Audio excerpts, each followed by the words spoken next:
Hello everybody, I'm Andy Phillips and this is Iron Concepts number 69. So what is your hobby? Or is this your hobby? Or are you the type of person that can just never get away, that you don't really have hobbies, you just have other jobs that you take on?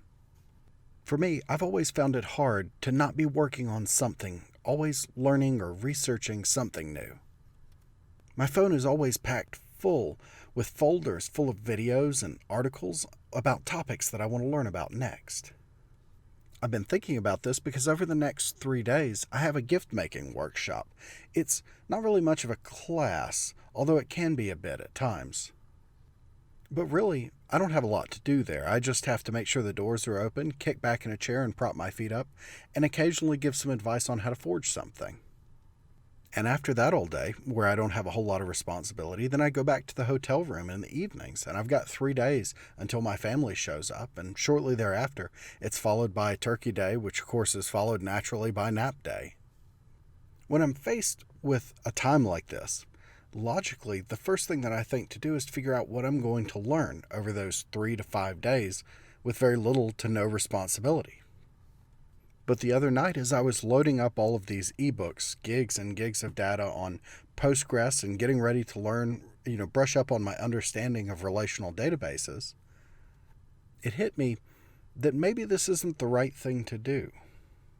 Because you see, if you're the type of person like I am, there's no limit to the amount of things out there that you can turn into work.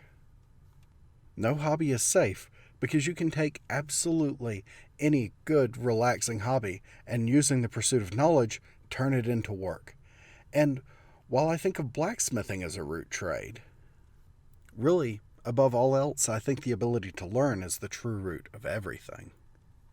So if this is true for you, and in some ways I kind of hope that it is, there really isn't anything as a hobby. There's no such thing as downtime, because unless you learn to control that, everything can be turned into work. And that's great and all. I mean, the amount of work that you put in is really what gets you ahead. The amount that you can learn only increases your knowledge. But in the end, without the ability to rest your body and also your mind, you end up just one blown bearing and a fidget spinner away from true madness.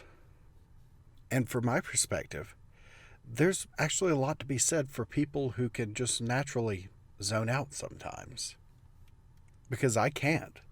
And I mean, it could be said that it's a flaw. It's something I definitely have to correct for. But in a lot of ways, I think of it as more of just a malfunction that I have to work my way around.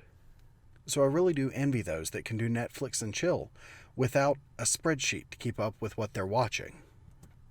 I envy those who can play video games and not min-max everything. Especially those who can just read a book, but also not have to take along another notebook to keep up with all the notes of who the characters are so that you catch all the inside jokes. Nothing really is safe. And you have to search long and hard to find that thing, but not only do you have to find it, you have to protect it from turning it into a second career or a night job, basically. Of course, I guess it would be worse, maybe, to have the opposite affliction, to have your brain always turned off instead of always turned on.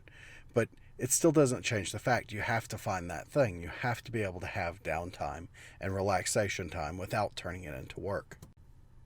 But really, that's what I'll be working on, or not working on, over the next week, is just trying to find a little bit of silence and nothing without turning it into work. And if that's the way you are too, I hope you get a little bit of downtime over the holidays. But that's it for me this week. If you have any thoughts, leave a comment or shoot me an email. So next week I'll be back with another drawing and another concept. And until then, thank you for watching and bye.